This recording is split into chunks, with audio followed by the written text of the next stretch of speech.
Hello everyone, this is Mansi Bhati in association with Tarna Publications. So in the previous lectures we have discussed about electric power, electrical energy and various numericals based on that.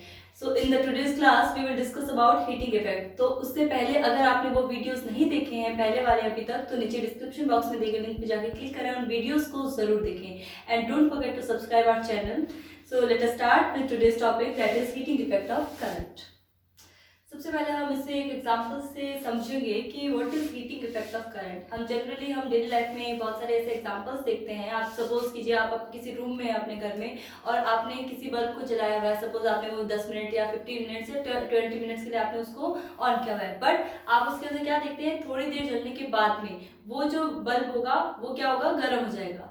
तो वो गर्म कैसे हुआ, that shows the heating effect from current. कैसे हुआ ये चीज, वो चीज हम समझेंगे कि जब भी हम कोई करंट किसी भी कंडक्टर से या रेजिस्टेंस वायर से फ्लो करवाते हैं तब क्या होता है कि वो जो इलेक्ट्रिकल एनर्जी होती है वो कन्वर्ट हो जाती है किसमें, हीट एनर्जी के अंदर. मतलब क्या हुआ कि जब भी आपने उस करंट को उस रेजिस्टेंस वायर से पास कराया तो कुछ ना कुछ वर्क डन वहां पे होगा अगेंस्ट दैट रेजिस्टेंस. वो वर्क डन क्या होगा, that is also equals to energy. तो वो वर्क डन कन्वर्ट हो जाएगा किसमें, वो इलेक्ट्रिकल वर्क डन था जो बाद में किसमें कन्वर्ट हो जाता है, हीट एनर्जी के रूप में. So we can say when electric current is pass through a high resistance wire और we can say the conductor, then it becomes hot and produces heat. मतलब क्या हुआ, जो मैंने अभी आपको बताया कि जब भी हम किसी इलेक्ट्रिक करंट को किसी हाई रेजिस्टेंस वायर क्या हो सकते हैं, सपोज एलॉयज, या हम जैसे for example we can say nichrome wire जो हीटिंग प्लेट के रूप में हम काम में लेते हैं, तो हम उसको भी बोल सकते हैं. ठीक है,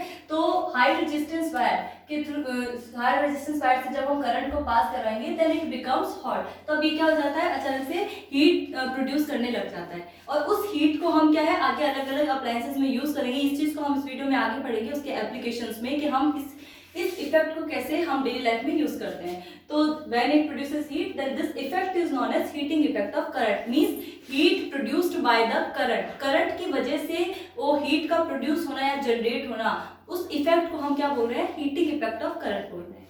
यहीं से मतलब वहां पे हुआ क्या, मेन चीज यहाँ पे इलेक्ट्रिकल एनर्जी और electrical work done is converted into heat energy. ठीक है, अब हम पढ़ेंगे जूल्स लॉ ऑफ हीटिंग. तो जैसे कि मैंने आपको स्टार्टिंग में बताया था कि जब भी कोई इलेक्ट्रिक करंट फ्लो करेगा किसी कंडक्टर के अंदर, मतलब क्या होगा कि कोई भी चार्ज क्यू फ्लो कर रहा है against the potential difference V. ठीक है, तो then some work is done, कुछ ना कुछ काम वहां पे होगा, means that is electrical work done. तो हम उसको कैसे लिख सकते हैं, यहाँ पे जब इनिशियल हमने पोटेंशियल डिफरेंस की डेफिनेशन पढ़ी थी तो वहां पे हमने उसको इस तरीके से फॉर्मुलाइज किया था कि V equals to W by Q. अब यहाँ से हम इसकी वैल्यू निकाल सकते हैं. वर्क डन जो इलेक्ट्रिकल वर्क डन है उसकी वैल्यू हम यहाँ से निकाल सकते हैं, that is W equals to Q into में V. तो हम इसको किस तरीके से लिख सकते हैं, यहाँ से हम इस पे W equals to Q into V means this is the electrical work done in terms of charge and potential difference. So now from the definition of current we know that I equals to Q by T. So from here we can write the value of Q, that is I into T. We will put this value here, so we can write it as W equals to I T multiplied by V. Now what we will write, we know according to Ohm's law V equals to IR according to Ohm's law. So we can put this value in this equation. So what we get, W equals to IT multiplied by I into R. So we can write it as W equals to I square R T. Now what we can say कि W equals to I square R T, हमने इसको क्या पढ़ा कि जो work done है, मतलब क्या हुआ कि कोई भी charge against the potential difference against the resistance कुछ ना कुछ वर्क डन कर रहा है. अगर हमने किसी करंट को पास करवाया थ्रू हाई रेजिस्टेंस वायर, कुछ ना कुछ इलेक्ट्रिकल वर्क डन हो रहा है. अब ये हम क्या अज्यूम करके चलें कि जो इलेक्ट्रिकल वर्क डन है या इलेक्ट्रिकल एनर्जी है that completely is converting into that heat energy. अब यही जो वर्क डन होगा वो किस में कन्वर्ट हो जाता है, हीट एनर्जी के अंदर. This is the electrical work done, किस में कन्वर्ट हो गया, हीट एनर्जी के अंदर. So what we can write from here, we can write this W equals to H, which is equals to I square RT। इस W को हमने किससे रिप्लेस कर दिया, H से। H is for heat energy, ठीक है। तो H equals to I square RT and this equation is known as Joule's law of heating. इसे ही हम क्या बोलते हैं, जूल्स लॉ ऑफ हीटिंग। इसका मतलब इससे हम क्या लिख सकते हैं, जूल ने क्या बोला, सिंपली हमने जो हीटिंग इफेक्ट ऑफ करंट पढ़ा उसकी उसने एक इक्वेशन दे दी कि जो इलेक्ट्रिकल वर्क डन है, ये जो चीज है ये आपको ध्यान रखने की जरूरत है सबसे ज्यादा, इलेक्ट्रिकल एनर्जी और इलेक्ट्रिकल वर्क डन, ठीक है। तो ये जो है वो किस में कन्वर्ट हो जाता है, ये हीट एनर्जी के अंदर कन्वर्ट हो जाता है। उसके लिए क्या इक्वेशन जो दी गई वो जूल ने दी थी, इसलिए हम इस इक्वेशन को बोलते हैं joules law of heating. This electrical work done I square RT which is converted into heat energy. तो हम इसको किस तरीके से लिख सकते हैं, H equals to I square RT। So what we can write from this equation कि H is proportional to I square, H is proportional to R, H is proportional to T। मतलब क्या हुआ, ये तीन कंक्लूजन इस joules law of heating से निकल के आते हैं क्या, कि जो हीट एनर्जी प्रोड्यूस हो रही है वो किसके प्रोपोर्शन है, किसके समानुपाती है, I स्क्वायर के, मतलब करंट का स्क्वायर, करंट के स्क्वायर के डायरेक्टली प्रोपोर्शन है। इसका मतलब ये है कि जैसे जैसे अगर आपने करंट की वैल्यू को बढ़ा दिया तो हीटिंग इफेक्ट या हीट वो भी आपको क्या मिलेगा, ज्यादा देखने को मिलेगा, मतलब ज्यादा जल्दी उसका टेम्परेचर बढ़ेगा।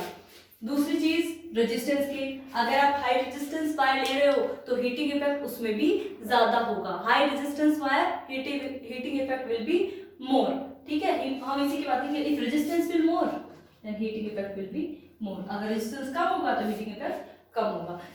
सिमिलरली हम इसके लिए क्या बोल सकते हैं कि H is proportional to TT is the time taken, मतलब कितने टाइम के लिए आपने उस इलेक्ट्रिसिटी को पास करवाया है through that electric conductor, through that resistance wire और एनी इलेक्ट्रिकल अप्लायंस, ठीक है। उसको आपने कितनी देर के लिए, कितने टाइम के लिए आप उसको पास करवा रहे हैं, so that gives the value कि उस इतना ज्यादा हीटिंग इफेक्ट उससे जनरेट हुआ, मतलब डायरेक्टली प्रोपोर्शन का यहाँ पे रिलेशन है। तो इसी को ही हम, वही चीज है, इसी को ही हम कंबाइंड फॉर्म में लिखते हैं, तो वो फॉर्म क्या आती है हमारी, H equals to I square RT। ये हमारी जो है मेन इक्वेशन यहाँ पे जूल्स लॉ ऑफ हीटिंग के लिए आती है।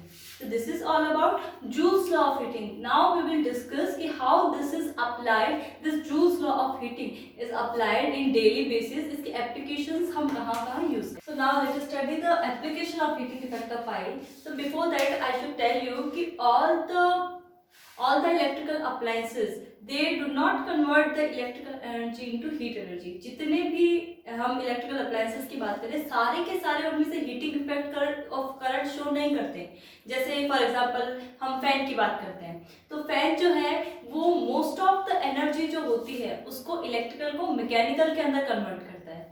उसमें से स्लाइटली थोड़ा सा उसका जो हिस्सा होता है वो हीट एनर्जी में कन्वर्ट होता है, तो दैट बिकम स्लाइटली वार्म, वो बहुत ज्यादा हॉट नहीं होता है, ठीक है। तो वहां पे ये हीटिंग इफेक्ट शो नहीं करेगा, ये इलेक्ट्रिकल एनर्जी को मैकेनिकल एनर्जी में कन्वर्ट कर रहा है। ऑन द अदर हैंड अगर हम दूसरे इलेक्ट्रिकल अप्लायंस की बात करें जो इलेक्ट्रिकल हीटिंग अप्लायंसेस है such as electric iron, electrical kettle और we can say the toaster और the heating rod, these are the examples which show the heating effect of current। अब होता क्या है इन सब के अंदर जो होती है वो हाई रेजिस्टेंस का जो हाई रेजिस्टेंस का वायर या होता है उसकी कॉइल बनी होती है, जैसे we can say high resistance coil like of nichrome alloy से बनी हुई होती है जिसका रेजिस्टेंस बहुत ज्यादा हाई होता है। And when we pass the current through the high resistance coil और high resistance wire then it shows the enormous heating effect. यहाँ से बहुत ज़्यादा हीट जो है वो जनरेट होती है जिसकी वजह से ये हीटिंग इफेक्ट शो करते हैं।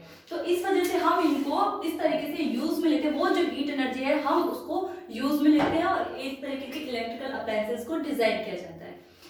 अब हम बात करते हैं कि और किस किस में यूज में आता है। एक आता है यूज इन इलेक्ट्रिकल बल्ब्स और lamp for producing the light produce करने के लिए भी हम हीटिंग इफेक्ट का यूज करते हैं कि जब भी हम करंट पास करेंगे, ठीक है, जब भी कोई करंट पास हो रहा है through the connecting wire the resistance wire then some heat and some light both are generated. अब यहाँ पे क्या होता है इसके लिए हम एक एग्जांपल पढ़ते हैं जो कि कई बार क्वेश्चन भी आ जाता है एग्जाम्स के अंदर या बोर्ड एग्जाम्स में भी कई बार कंसेप्चुअल क्वेश्चन पूछ लिया जाता है कि सपोज आप सभी को पता है कि जो फिलामेंट वाले बल्ब जैसे पुराने जमाने में हुआ करते थे, आजकल तो हम मोस्टली LED बल्ब्स का यूज करते हैं, बट स्टिल जिन्होंने ये सब देखा होगा, जो बल्ब फिलामेंट वाले बल्ब होते थे, वहां पे हम देखते जो फिलामेंट बना हुआ होता है वो कौन से मेटल का होता है, वो टंगस्टन का बना होता है। Why tungsten and why not copper or other metal? सिर्फ टंगस्टन का क्यों? बिकॉज टंगस्टन का जो मेल्टिंग पॉइंट होता है वो बहुत हाई है। It is 3380 degree Celsius the melting point of this metal. तो और इसका जो रेजिस्टेंस होता है वो भी बहुत हाई होता है एज कम्पेयर टू, अगर हम एक कॉपर और इसको अगर कंपेयर करते हैं कि अगर फिलामेंट इसकी जगह कॉपर के बने होते और उसको आपने इतने ज्यादा किए तो उसको वो इतना इफेक्ट शो नहीं करता हीटिंग इफेक्ट, क्योंकि उसका जो रेजिस्टेंस होता है वो बहुत ही कम है। किसका? कॉपर का। But on the other hand हम टंगस्टन की बात करते हैं, it has high resistance, high flexibility and also the low rate of evaporation at high temperature. मतलब क्या हो गया, अभी हमने इसकी मेल्टिंग पॉइंट की बात करी थी 3300 मतलब 3380 डिग्री सेल्सियस इसका मेल्टिंग पॉइंट है, जो कि बहुत हाई होता है। तो इसका हाई टेम्परेचर में भी जो इसकी इवेपोरेशन रेट है वो बहुत लो है। इस वजह से it is suitable for making the filament of bulb. ये बहुत सुटेबल है फिलामेंट वाले बल्ब बनाने के लिए। अब वहां पे क्या होता है, देखिए यहाँ से एक चीज और बनती है कि ये सुटेबल क्यों है, वो चीज हमने बता दी, बट हम अब इनको यूज क्यों नहीं करते, या हमने इनको रिप्लेस कर दिया है एलईडी बल्ब से या ट्यूबलाइट से या बहुत सारी। तो ये क्यों किया हमने, क्योंकि यहाँ पे क्या हो रहा था कि जो एनर्जी, इलेक्ट्रिकल एनर्जी हम दे रहे थे, जो बल्ब का स्ट्रक्चर हम देखते थे, जो फिलामेंट वाले बल्ब होते थे उनके अंदर क्या है, जो फिलामेंट और उस जो ग्लास का बल्ब होता है उसके बीच में जो गैसेस फिल करी थी वो इनर्ट गैसेस होती है, सपोज आर्गन, इस टाइप की गैसेस उसके अंदर क्या होती है, फिल की हुई होती है। तो वो क्या है, वो नॉन रिएक्टिव गैसेस थी। तो नॉन रिएक्टिव गैसेस अगर होती है तो वो क्या है कि जो आपने हीट सप्लाई करी, जो इलेक्ट्रिकल एनर्जी सप्लाई करी, वो पूरी तरीके से हीट में, मोस्ट ऑफ द पार्ट उसका हीट के अंदर कन्वर्ट हो गया। तो जो फिलामेंट था वो बहुत ज्यादा गर्म हो गया। आप देखते थे कि वो जो फिलामेंट वाले बल्ब को अगर आपने थोड़ी देर के लिए जलाते तो वो बहुत ज्यादा गर्म हो जाता था। तो वो क्या करते, वो लाइट जो है वो स्लाइटली अमाउंट में तो लाइटिंग इफेक्ट शो करता, but most of the amount उसका हीट एनर्जी में कन्वर्ट हो जाता था। तो वो चीज ज्यादा सूटेबल नहीं थी, तो इसलिए उसको हमने रिप्लेस कर दिया। उसकी जगह फिर ट्यूबलाइट आ गई। आज के जमाने में हम एलईडी का यूज करते हैं, which is more appropriate, more efficient then filament bulb. तो इसलिए हम उसका यूज करते हैं। तो ये सारी चीजें कई बार कंसेप्चुअल टाइप में आ जाती है। फॉर जनरल नॉलेज ऑल्सो आप सबको ये चीज पता होनी चाहिए। इसके अलावा हम बात करते हैं कि हीटिंग इफेक्ट को हम कहाँ कहाँ यूज कर सकते हैं। तो it is also utilized in electric fuse. Electric fuse के बारे में आप सबको पता होगा, this is for protecting the household wiring और इलेक्ट्रिकल अप्लायंसेस, जिसको हम बोलते हैं कि भाई आग लगने से बचाते हैं इस तरीके से। क्योंकि क्या होता है, शॉर्ट सर्किट होता है, उसका मतलब क्या हुआ कि जब वो करंट उसमें एक्सेस में पास हो रहा होता है तो वो जो कनेक्टिंग वायर्स होते हैं जो हीटिंग इफेक्ट शो करते हैं, हीटिंग इफेक्ट से क्या होगा, जिनका मेल्टिंग पॉइंट लो होगा, सपोज हम कनेक्टिंग वायर्स के लिए जो डोमेस्टिक वायरिंग होती है उसके अंदर हम कॉपर का यूज करते हैं। तो कॉपर का क्या होता है कि जो मेल्टिंग पॉइंट होता है वो क्या होगा, as compare to this it is low. तो अगर आप उसमें करंट फ्लो कराएंगे तो वहां पे टेम्परेचर जनरेट होगा, टेम्परेचर मींस हीट जनरेट होगी, और एक्सेस ऑफ करंट की कंडीशन में वो क्या करेंगे, मेल्ट हो जाएंगे और वो सर्किट वहां से ब्रेक हो जाता है। तो and that prevent from the fire and house hold wiring जो होती है उसको फायर वगैरह से क्या करता है, बचाता है। तो इस चीज का हम यहाँ पे यूज करते हैं। और भी हम इनके जो डोमेस्टिक सर्किट होंगे उनको नेक्स्ट वीडियोस के अंदर डिटेल से स्टडी करेंगे जब हमारे आगे के वीडियोस आएंगे। तो तब तक के लिए अभी हम सिर्फ इसका थोड़ा सा इंट्रोडक्शन पढ़ते हैं कि यहाँ पे भी हीटिंग इफेक्ट ऑफ करंट का इस तरीके से यूज किया जाता है। तो this was all about the heating effect of current, the Joule's law of heating H equals to I square RT and the application of heating effect of current in our daily life. हम किस तरीके से इसको use करते हैं। तो हमने अभी तक के पूरा ये टॉपिक्स पढ़ लिया है कि इसमें क्या क्या है, इसके कंसेप्ट को हमने समझ लिया है। इसके ऊपर बेस्ड और भी न्यूमेरिकल्स जो होंगे वो हम हमारे नेक्स्ट वीडियो में आपके लिए लेकर आएंगे। और तब तक के लिए बने रहिए लर्न पब्लिकेशंस के साथ में and stay safe, stay at home. Thank you.